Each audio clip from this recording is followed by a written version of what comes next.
What's up everybody, Couch MILFS here, coming at you with a brand new Overwatch video. And in this video, we're gonna be doing a pro Overwatch meta breakdown. GOAT is finally back. No, I'm just kidding. Dive is back, baby. And we're gonna break it all down so you know exactly what characters from the tank, DPS, or support role are dominant right now. Now, I know that many of you have been grinding incredibly hard this spring to reach your all-time peak, but you're getting a little musty. And here to help is our returning Manscaped partnership. Now, Manscaped sent us an all-new package that includes things like the deodorant and body wash, and even this really fucking good lip balm. I'm serious. You can get the Performance Package 4.0 that comes with waterproof shavers and trimmers, everything you need from all-in-one shampoos, conditioners, to body washes, and more accessories like these. And here's the thing, I'm gonna be real with you guys for a second. It's super easy for you to just neglect your physical and mental health. As guys, it happens all too often. But really, if you're not physically feeling good, you're not gonna mentally feel good as well. And Manscaped has everything you need so that you're at the tip top of your game. What are you waiting for? Use code MILFS20 at the Manscaped checkout for 20% off your order and free shipping. Go check it out in the links right now down below. It's been a long time, but Dive is finally back in Overwatch. Dive was a very dominant meta in Overwatch for a very long time, multiple years at least at the pro level. But because of its difficulty, both with coordination and mechanical skill to pull off, a lot of different things are viable in the majority of ranks in Overwatch. And then when you climbed up to a certain level, people did play Dive, but there was a lot of gaps, so you could take advantage of it. And personally, I thought this was the best time in all of Overwatch because Dive was rewarding to play if you mastered it and learned it from playing it in scrims or things like that. But in ranked, you could kind of get away with whatever you want to do because people didn't always play Dive perfectly. So in watching the Overwatch League, I have deduced what are the top characters in each role and what characters are the secondary or useful in some situations, and we can basically break down the meta right here, so let's get right into it. Now, from the tanking perspective, the #1 tank right now is actually Winston, and it's not particularly close. Winston is played on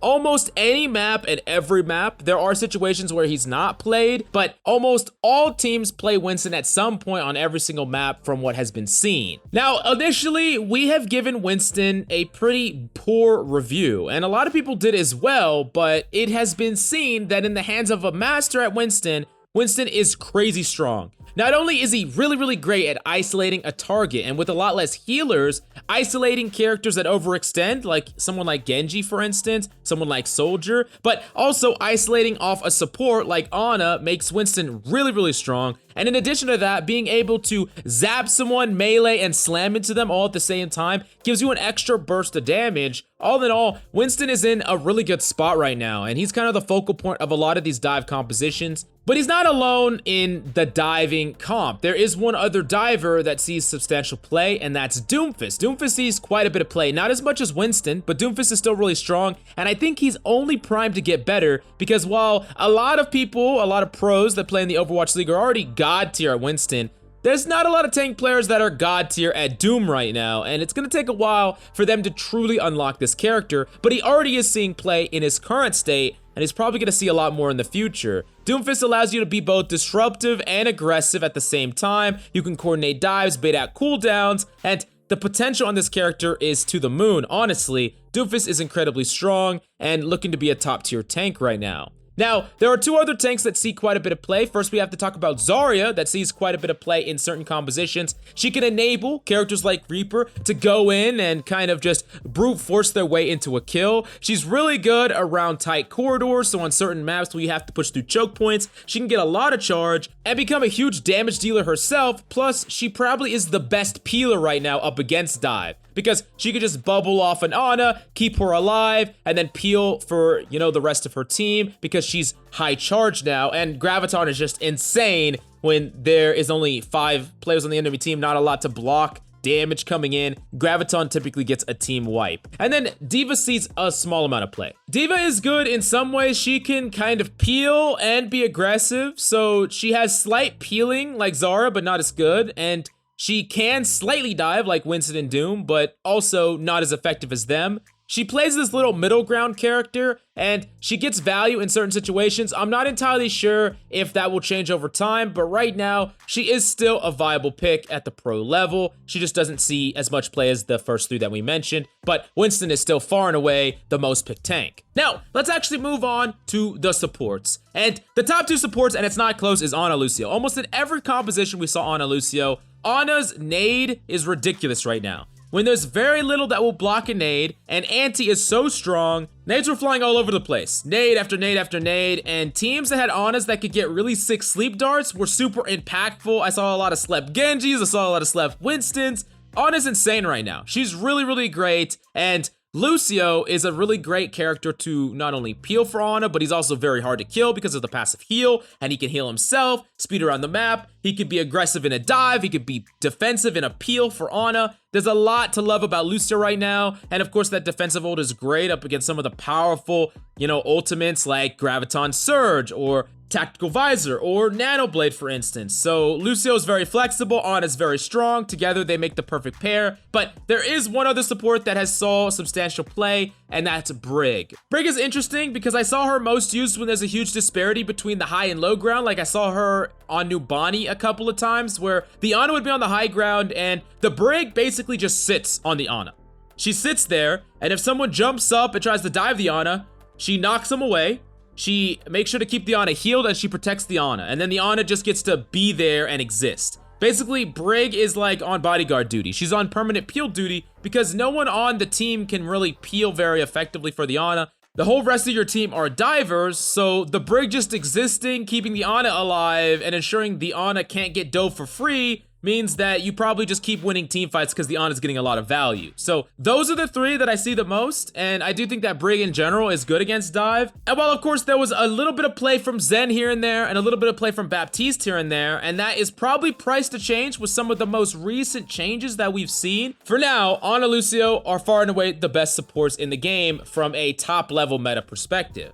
Now we do gotta talk about the last role, which is the damage role, which has the most amount of viable meta characters, and there's just, a lot of diversity in the DPS role right now. There are like 5 really dominant DPS right now that are used in various situations. There's Reaper, Soldier, Sombra, Tracer, and Genji. These all are typically played in a dive composition, and they're all good in different situations. Of course, Genji is really strong at not only fighting characters like Soldier, diving characters like Ana, but with Nano Blade and being able to rack up kills in that way, plus with the pure skill that some of these Overwatch League Genji players have, Genji can have a ton of impact. He's just great for momentum's sake, just kind of chaining off in the same way that he used to be able to in the old dive compositions.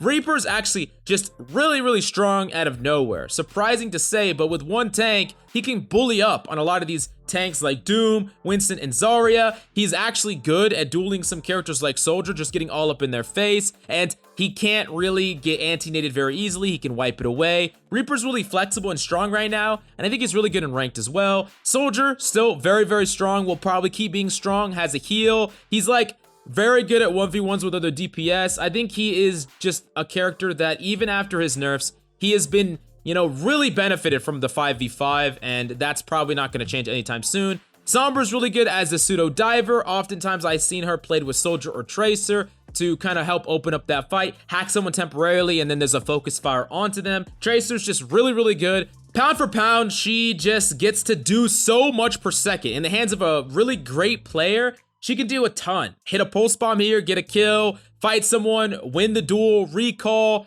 wait a little bit, get back in the fight. There's just so much you could do nonstop all the time. Tracer is really, really great under the right circumstances, but of course, characters like Sombra and Soldier can give you a little bit of difficulty, of course. Now, there were 2 other DPS that saw some play on certain situations. I saw Echo quite a bit on Koth maps. Yeah, you need an Ana that can actually heal you when you're flying. But, we're talking about top tier Anas here, so maybe in ranked, your Ana's not going to be good enough to heal you, but maybe if you have a Mercy or a Zen, it would be fine.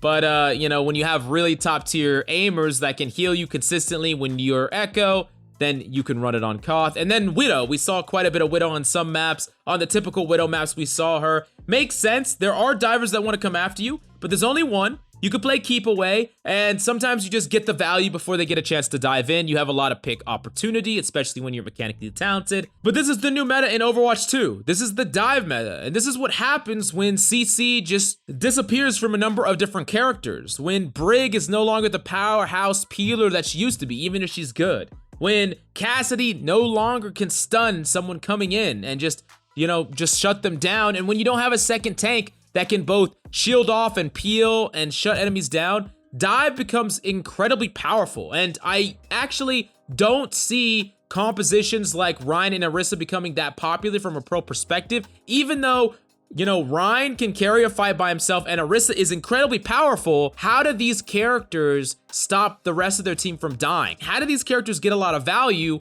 if the entire enemy team is ignoring them and killing their team first, right? If you're an Orisa and you're just a menace on the front line, if the Monkey, the Tracer, and the Genji just straight up ignore you and go and kill the Ana on your team, it doesn't really matter how strong your character is at fighting in one way if the enemy decide to fight you on a completely different axis. And that's kind of what has happened right now in the pro meta, and I wouldn't be surprised to an extent if eventually ranked meta, when ranked does come out, kind of follows suit, at least at the highest ranks. But because dive is pretty hard to pull off and coordinate, and it's mechanically intensive, a lot of these characters need to, execute things really, really efficiently to be better than, someone getting decent value on something like Moira.